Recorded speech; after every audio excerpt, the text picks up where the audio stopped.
Welcome to YouTube channel YRS class में एक बार फिर से आप सभी लोगों का बहुत बहुत स्वागत है। जैसा कि दोस्तों इसके पहले के वीडियो में मैंने आप लोगों को विज्ञान शब्द की उत्पत्ति, अर्थ एवं परिभाषा और भौतिक विज्ञान की उत्पत्ति, अर्थ परिभाषा इसके पहले के वीडियो में मैंने आप लोगों को अच्छे तरीके से पढ़ा दिया था।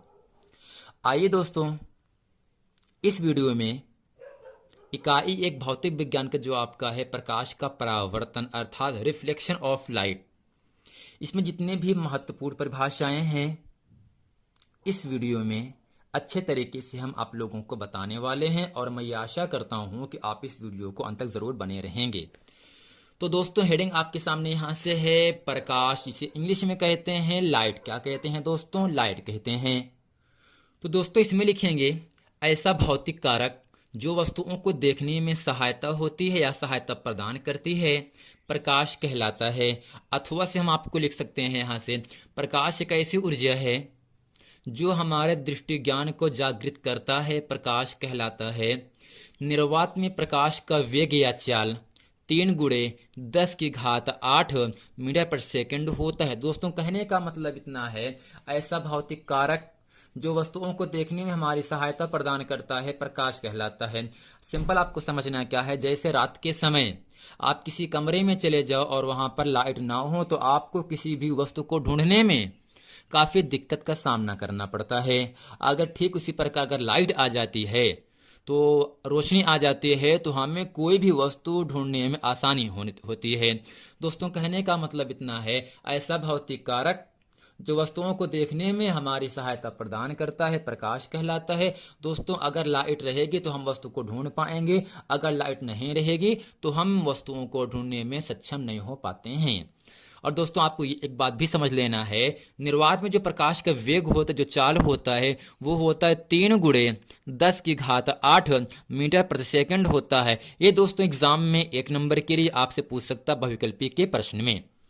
तो ऐसा भौतिक कारक जो वस्तुओं को देखने में हमारी सहायता प्रदान करता है, प्रकाश कहलाता है। अब दोस्तों अगले हेडिंग यहां से आता है प्रदीप्त वस्तुएं। अब दोस्तों प्रदीप्त वस्तुओं को हम दीप्त वस्तु के नाम से भी जानते हैं और दोस्तों इसे हम इंग्लिश में ल्यूमिनियस बॉडीज कहते हैं। क्या कहते हैं? ल्यूमिनियस बॉडीज कहते हैं।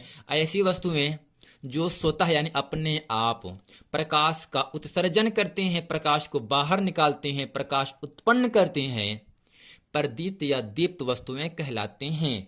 दोस्तों जैसे आपके सामने क्या सूर्य है, लालटेन है, मोमबत्ती है और विद्युत बल्ब है। ये सभी क्या हैं? एक ऐसी पदार्थ हैं, वस्तुएं हैं जो अपने आप प्रकाश को बाहर निकालते हैं। इसलिए इन सभी वस्तुओं को हम प्रदीप्त या दीप्त वस्तु के में अंतर्गत आती हैं। तो ऐसी वस्तुएं जो स्वतः जो अपने आप प्रकाश को उत्पन्न करते हैं या प्रकाश का उत्सर्जन करते हैं या प्रकाश को उत्पन्न करते हैं, प्रदीप्त या दीप्त वस्तुएं कहलाती हैं। सूर्य, लालटेन, मोमबत्ती और विद्युत बल्ब ये सभी दोस्तों क्या हैं? प्रकाश को उत्पन्न करते हैं। इसलिए ये सभी वस्तुएं प्रदीप्त वस्तुओं के अंतर्गत आती हैं। अब दोस्तों अगले हेडिंग आपके सामने यहां से आता है अदीप्त वस्तुएं, जिसे इंग्लिश में कहा जाता है नॉन ल्यूमिनियस बॉडीज। दोस्तों इसमें लिखेंगे ऐसी वस्तुएं जो स्वतः प्रकाश का उत्सर्जन नहीं करती बल्कि प्रदीप्त वस्तुओं की प्रकाश के आपतित होने पर दिखाई देती हैं, अदीप्त वस्तुएं कहलाती हैं। चंद्रमा, पृथ्वी, मेज, कुर्सी। दोस्तों पृथ्वी से प्रकाश निकलता है? नहीं निकलता है। मेज से प्रकाश उत्पन्न होता है? आप कहोगे नहीं। ठीक इसी प्रकार कुर्सी से भी प्रकाश उत्पन्न नहीं होता है।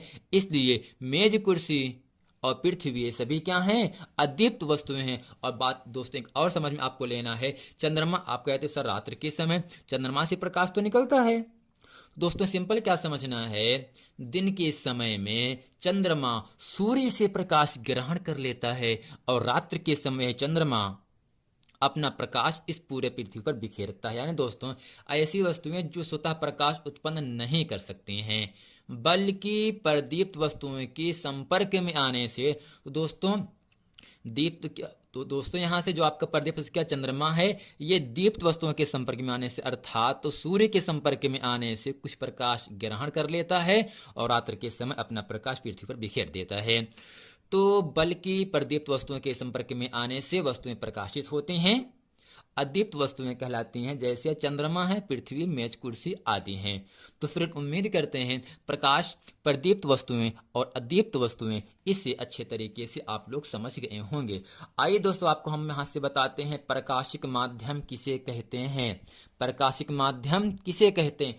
तो दोस्तों, प्रकाशिक माध्यम को हम इंग्लिश में ऑप्टिकल मीडियम कहते हैं। दोस्तों, ऑप्टिकल का मतलब होता है प्रकाशिक, मीडियम का मतलब होता है माध्यम होता है।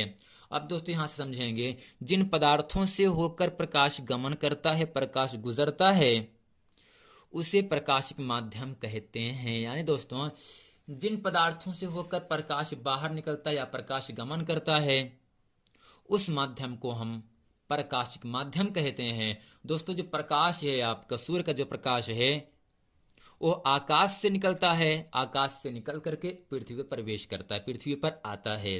तो दोस्तों, आकाश भी एक प्रकाशिक माध्यम है, क्योंकि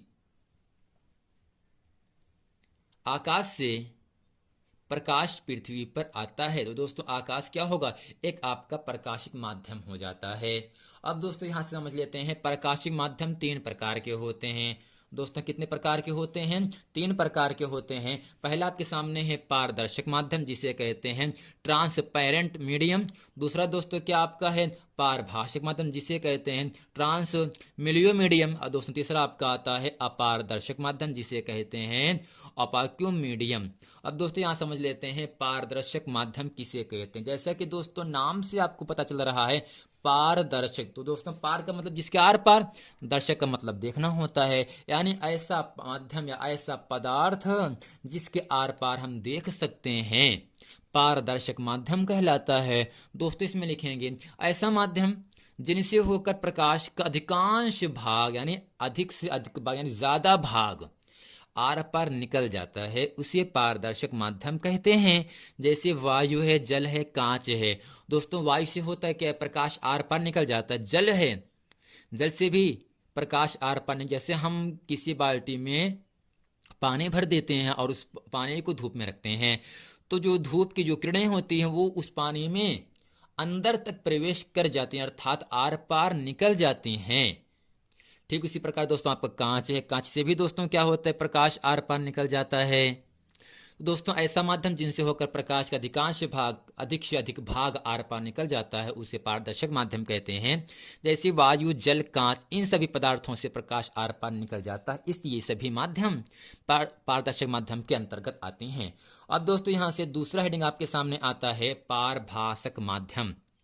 यानी दोस्तों, ऐसा माध्यम जिनसे होकर प्रकाश का केवल आंशिक भाग ही, यानी दोस्तों आंशिक का मतलब होता है कम से कम भाग ही, कम से कम भाग। दोस्तों, अधिकांश का मतलब पूरा पूरा, आंशिक का मतलब कम भाग आर पार तो निकले प्रकाश, लेकिन बहुत कम मात्रा में निकले प्रकाश बाहर।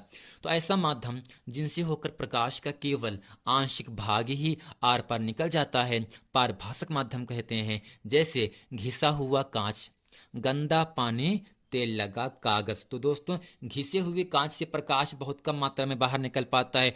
ठीक इसी प्रकार गंदा पानी हो या तेल लगा कागज हो, इन सभी पदार्थों से प्रकाश जो होता है वो बहुत कम मात्रा में आर पार निकल जाता है, इसलिए इन सभी पदार्थों को पारभाषिक माध्यम कहते हैं। अब दोस्तों अगले हेडिंग आपके सामने आता है अपारदर्शक माध्यम। दोस्तों, अपार का मतलब जिसके आर पार, दर्शक का मतलब देखना, यानी ऐसा माध्यम जिसके आर पार हम देख ना सकें, उसे हम दोस्तों क्या कहते हैं? अपारदर्शक माध्यम कहते हैं। ऐसा माध्यम जिनसे होकर प्रकाश बिल्कुल गमन नहीं कर सकती, उससे अपारदर्शक माध्यम कहते हैं। जैसे दोस्तों लकड़ी, दीवार, मेज, कुर्सी, लोहा आदि। जैसे दोस्तों इस मोबाइल में जो आपके फ्लैश लाइट दिख रहा है यहाँ, अगर इसके ऊपर हम फ्लैश लाइट के नीचे अगर हम कोई कॉपी रख देते हैं तो आपको नीचे अंधेरा दिखाई देने लगता है, अर्थात नीचे जो है इस प्रकार इसकी रोशनी पूर्ण रूप से बाहर नहीं निकल पा रही है ना दोस्तों। इसे हम दोस्तों क्या कहते हैं? अपारदर्शक माध्यम कहते हैं। यानी ऐसा माध्यम जिनसे होकर प्रकाश बिल्कुल गमन नहीं कर सकते, बिल्कुल आर पार नहीं निकल सकती है, उसे अपारदर्शक माध्यम कहते हैं। जैसे लकड़ी, दीवार, मेज, कुर्सी, लोहा आदि। दोस्तों, लकड़ी के आर पार प्रकाश निकल नहीं पाता है, ना ही मेज के आर पार प्रकाश निकल पाता है।